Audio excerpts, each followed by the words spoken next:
I've been looking forward to talking to you guys about this since the news broke.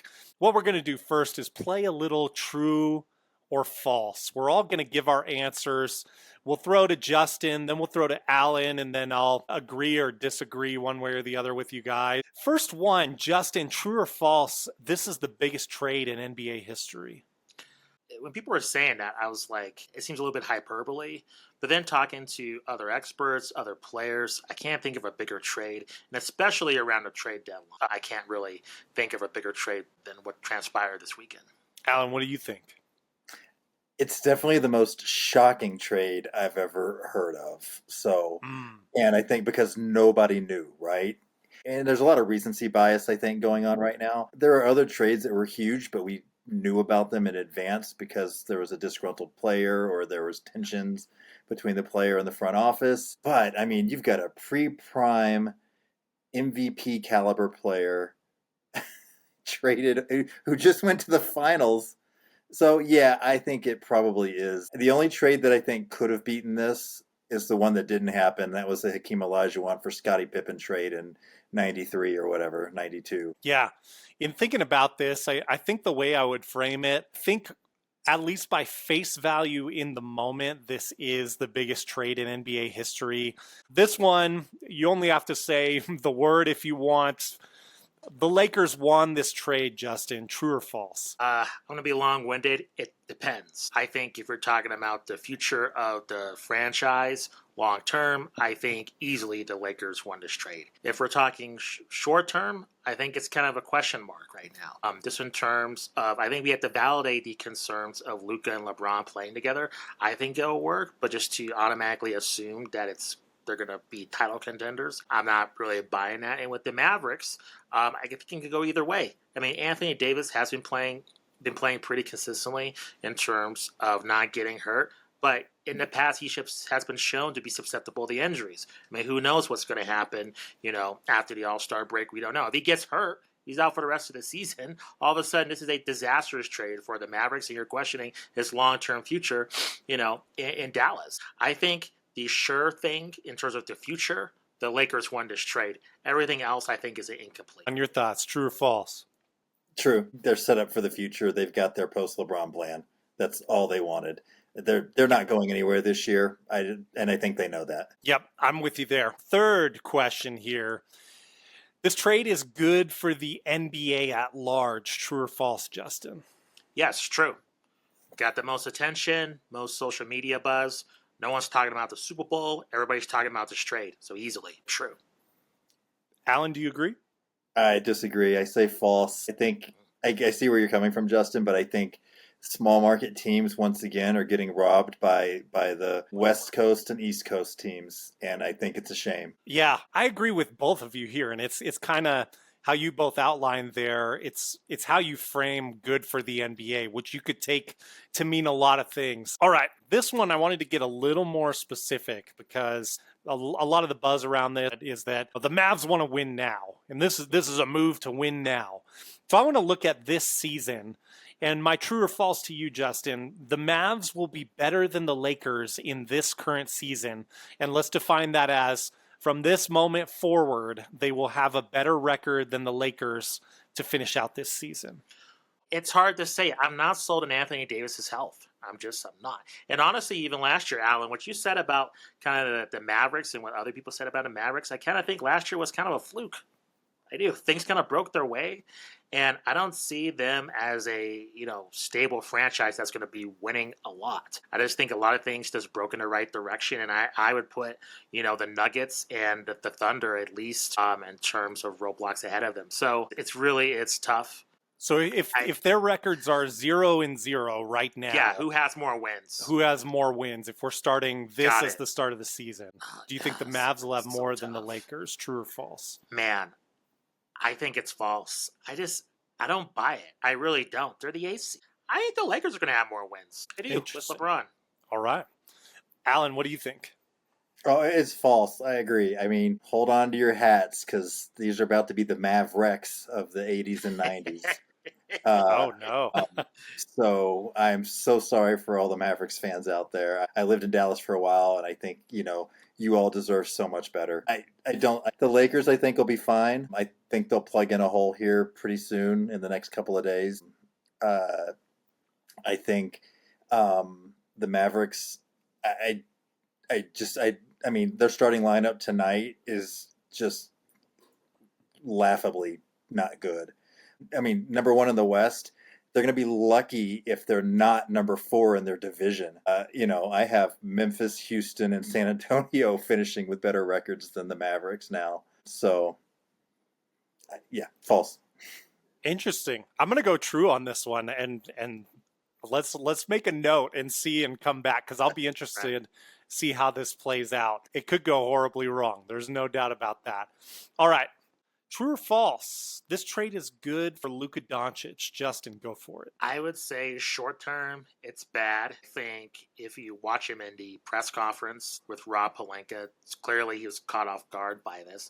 But I think long term, playing with LeBron, I think this trade is good. I mean, LeBron always wanted to play with this dude.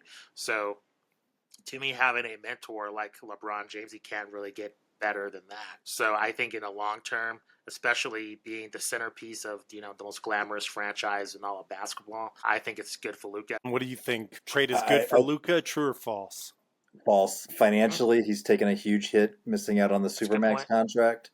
From a legacy standpoint, he's just another Laker now in a long line of excellent Lakers. In Dallas, he had a chance to be, potentially eclipse Dirk. And there's something to be said for being the king of your fiefdom.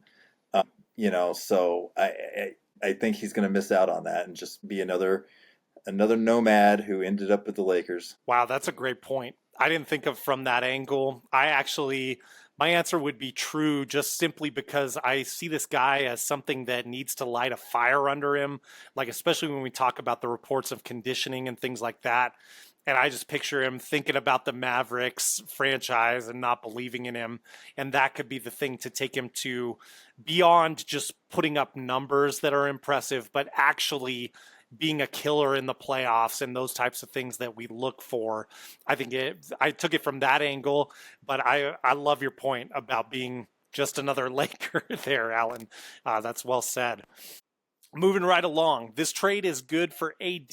Justin, true or false? I think, Long he gets to play with Kyrie, and really the West is pretty weak. I mean, there's some great teams, but there's no one that's in a power situation. And last year, things broke their way and went to the NBA Finals.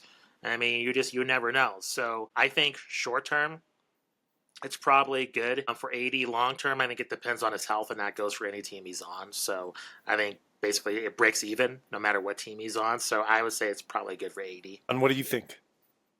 False. This is a guy that pouted his way to play for the Lakers, remember the "That's All Folks" shirt. So I think it's not good for him. And I think if Dallas does not come out strong with him, then, I mean, we're looking at he's going to check out like he did with New Orleans. It's going to be like Roy Tarpley 2.0. Yeah, it's interesting because I think he's been kind of behind LeBron James, whereas, LeBron gets a lot of criticism, but I think he also, during the AD LeBron tenure together in LA, LeBron got a lot of credit that AD really deserved. But when AD was in New Orleans, he got to a point where he got tired of being that 1A star, so to speak, and taking the blame for things, etc. And he's right back in that slot in Dallas, to your point there, Alan. So I think all in all, I would probably side with that is probably a net negative for AD, but we'll see how he responds. Maybe a few more years of maturity and that time in LA will be good for him. Alan, I'll start with you on this one. This trade is good for LeBron James, true or false? Well, I think false because I think any hope of winning this year is done, which is why you saw a lot of rumors about LeBron going to Golden State, which is still being discussed, apparently, despite the denials. And so I think I would say false. I think they're too similar. The only thing I think it would be good for LeBron, though, is that Luka is a gravity well, right? He will draw defenders. LeBron will probably be going up against the second tier defenders rather than the first tier defenders when he plays. So that could be good for him. Give him a little more longevity for sure. Justin, what do you think? I would go it's good for LeBron. I think less from a wins perspective, more from maybe a personal gratification towards the end of his career perspective, just in terms of mentoring somebody else. And I believe LeBron's game is diversified enough that he would want to assist in Luka's growth being long term. And I think for LeBron, I don't necessarily think championships are his main priority. I think he playing with his son. I think, living in LA, kind of creating his other adventures outside of the court. Even though it might be rocky in terms of their playing styles, I think it's ultimately what LeBron wants. So I'll say true. Interesting. I've got a big false on this one. There's a saying that I think is true in politics and now in sports where all power is future power. And this kind of shuts the door on future power for LeBron. He's had, along with Klutch Sports, with AD being there, a grip on this Lakers franchise. And now, the gears have turned where if things go poorly here, the Lakers can kind of say, well, peace out, LeBron. You're not a part of our next decade's plans here. They have, from a franchise perspective, a little more breathing room. I don't expect something like that to go down. I think it would be much more cordial, like Alan, like those rumors with the Warriors, like, hey, would you like to take this opportunity to play with Steph Curry and help us out, blah, blah, blah, by making this deal. All right, I really want to ask this one. True or false? LeBron and Klutch Sports didn't know about this trade until it happened. Alan, what do you think? I actually think it's true. Wow. Okay. All the reporting I've seen makes me think that it was true, that this was done without Klutch's input, and I think that's on purpose. I don't think Klutch knew, and I don't think Bill Duffy knew up until it happened. Justin, what do you think? Well, wasn't there a report saying that Rich Paul knew a little bit earlier on, but LeBron didn't? That's where I find it a little bit suspicious that LeBron just found out later in the day. How does Rich Paul not talk to LeBron during that point? That's where I find it a little bit unbelievable. Yeah, it's interesting because if the Lakers are trying to sort of create that division and that grip of Klutch Sports like we just talked about, it would make sense they would keep this under wraps until the very last moment. I still have a tough time believing that they didn't know in advance, like let's say at least like a week before this was going down. Reports are that this trade started in early January. So, Justin, I'll throw it to you first for the Lakers. Give me your grade and just kind of your thoughts on this for them. Anything that we didn't cover in the true and false that you want to state? Yeah, not much. I think it's really smart on the Lakers to do this. I don't understand kind of the angst against the Lakers, especially at this time where you see a lot. I kind of disagree with Alan's point because of small market teams. I mean, the Oklahoma City Thunder, the Cleveland Cavaliers, I think, not this year, but I think in the most recent years, the Sacramento Kings, you've seen a lot of just small market teams make moves and prove to be very effective. The Denver Nuggets, where I live, I mean, they won the title and have the best player in the league. I mean, to me, I think the Lakers, I'm going to sound like a Lakers fan, but maybe they're smarter than everybody else. It's a bummer for the Clippers. They got that new arena. It seems like they're going to get, new buzz, and now the Lakers, they take that momentum with Luka there. So props to them. A+ for the long term, and he's going to be mentored by arguably top 2 greatest players who ever lived. What do you think? I give it an A+.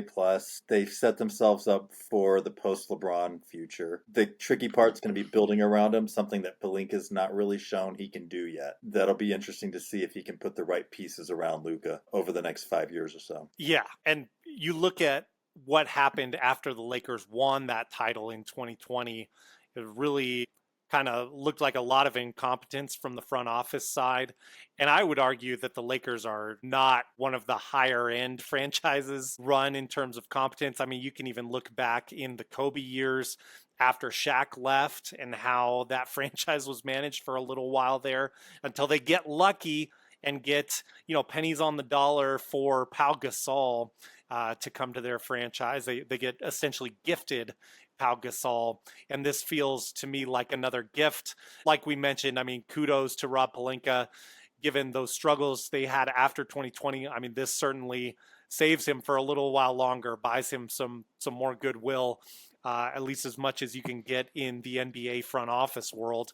I got to go A+ as well. Let's go and talk about the Mavericks side of this now, Justin. I'll circle right back to you. You know, is there any silver lining here? I mean, is it just like an F- that you lose Luka Doncic for Anthony Davis? Anthony Davis has his own credentials in his own right, but where are you going with your reaction to the Mavericks here? Yeah.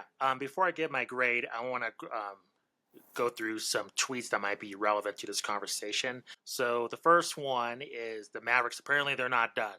And I'm curious, you guys are more the contract mavens than I am. So curious to see if the Mavericks are being able to do this in terms of looking to add Kevin Durant, according to The Athletic.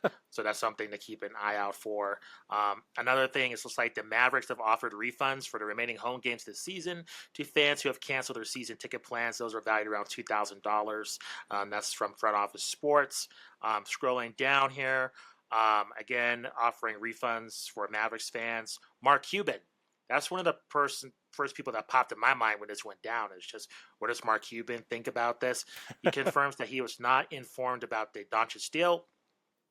It says that he's a minority owner, and so he has received a call just before the deal was announced. So I find that very interesting. I mean, the Mavericks are his baby. Does this open the door for maybe Mark Cuban to make some kind of power play to get his team back? Just kind of Doncic there in disbelief about the trade happening. Nikola Jokic saying that he didn't expect it. So, and there's some shock from just the around the horn crew as well. I think in terms of my letter grade of this trade for the Mavericks, I'm being a little bit more optimistic, and I understand that they had beef with him. That's very clear. I think they disrespected him by not giving him a heads up about this. And it seems like reports were saying that they were really angry about him just based on his weight and conditioning. And I totally understand that. However, this guy is the most premier franchise player, franchise has ever had. And for a multi-time All-Star, for a guy who's gotten to the Western Conference Finals, he got to the NBA Finals last year despite a poor Game 2 performance. Just to trade him like that, very callously, how can you not shop this guy? That's what's baffling to me. I mean, I don't understand why he had to do this in secret. That makes no sense. It seems a little bit cowardly. And even the Lakers, I mean, Dalton Connect was included in this deal as well as other picks, and then that was not included. So to me, to at least not shop this guy, to get future draft picks and to get what they got, I would say this is a massively disappointing trade. And I just think for the Mavericks, they're fairly lucky that the West is kind of not as strong as in years past. So I would say optimistically a C for now. And then this is Nico Harrison's job. I mean, and I don't know, honestly, I don't know if he gets another job. I mean, this is an infamous trade. I mean, this will stick. If the Mavericks stink forever and things go downhill, would you want to hire Nico Harrison, the GM of the Mavericks? I mean, he's going to be labeled for this as he's the face of this trade. I mean, he's the face of trading Luka Doncic to the Lakers. And so if they go downhill, to me, he's going to – I don't know how he recovers. So a lot to unpack. What do you think about grading the Mavs? I mean, are you friendly enough to give them a C, or are we going lower here? I'm in a good mood today, I guess. There's a lot to unpack. I'll say, first of all, before I give the grade, I'm not worried about Nico Harrison's job. He's going to be a great assistant GM to Rob Pelinka in a few years. Mark Cuban is not going to buy the team back. He's got his eyes set on a bigger prize. So don't be surprised when he opens up the Presidential Exploratory Committee over the next couple of years. I think there's a reason he sold when he did and took the money from Miriam Adelson, which would be kind of ironic since she's a big supporter of the current president. I give the trade for the Mavericks an F. You lucked out and got Luka, who should have been the number one pick. I think concerns about his conditioning. I feel like I want Charles Barkley to go and give that Jack Black from the School of Rock speech to Luka Doncic and say, like, you know who else has struggles with their weight? Me. It didn't stop Charles from being a dominant player in his prime. And in fact, that weight, I mean, it's the same criticisms that people lob at Nikola Jokic, right? He's doughy and out of shape, but it's part of what makes his game powerful, that weight. And James Harden got the same over and over again. James Harden got criticized for his weight. So I just don't buy that as the reason. And we'll probably get into that later, Matt. But it's an F for me. Yeah, I think those are fair grades, both C and F. There's so many ways you can look at this. I think I would give my grade because you got Anthony Davis in return. That's nice, but because of his age and where he is, that's not as nice. So I'm going to split between you guys and give him a D. I want to bring one more point around to you guys about this. There's also rumors, and we know Kristaps Porzingis, I've pretty much despised playing with Luka Doncic. What do you make of these rumors that, it's not only the conditioning, but it's also that Luka is a diva. Luka is really difficult to put up with as a front office. And maybe it was like, hey, this guy is so rough to deal with that we've just got to get him off the roster. Again, not saying that I agree with that, but what do you make of that point, Justin? I think there's going to be a lot more evidence to that. And I just think based on their success, we've seen, I think, plenty of players through NBA history that were somewhat malcontents, that they weren't as successful as Luka. So until there's more evidence to see that, I'm not truly buying that. We're going to know, because he's playing with the most recognizable player on the planet, LeBron James. So we will find out if he, in fact, is a quote-unquote diva or not. So to me, I think it was more just what went down with just his weight and everything. I do think that was a factor for the Mavericks. I think it's unjustified. I mean, the dude's producing. Let him cook. I mean, I think he repped the Mavericks pretty solid. That's based on his track record, both individual and team accomplishments. But see, the Mavericks were unhappy about that for the reasons that have come out regarding his conditioning. The diva stuff, I mean, look at Kyrie Irving. I mean, this is a guy that had all sorts of problems. Have you heard anything with Kyrie and Luka? Where's that? If Kyrie is such a terrible person, how can he play with Luka if Luka is such this horrible man? I mean, they've seemed to play together fine. So to me, I don't really buy that. Yeah, it seems like if you read Luka's statement to the Mavericks fans that he released, I mean, he certainly seemed to enjoy being a part of that Dallas community.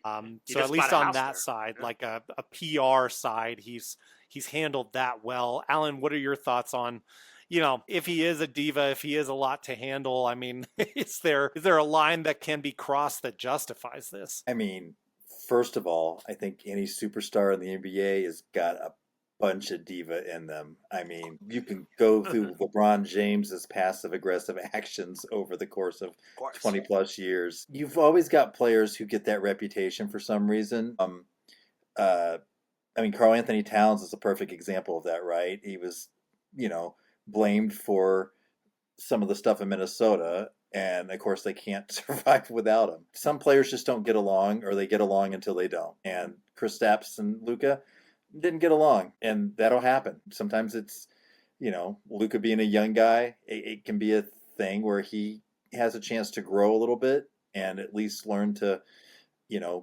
keep those diva impulses under control. I think every NBA superstar's got diva in them. I think probably every NBA player has got a diva in them to a certain point. You have to succeed. To make the league, you've got to be that kind of person. True. Well, and I think it's human nature too. I don't even necessarily blame the players themselves, especially when you look at the AAU system. There's a much bigger topic and digression. But when you're told you're great since you're like 10, 11, 12 years old, that's a different way to go through life.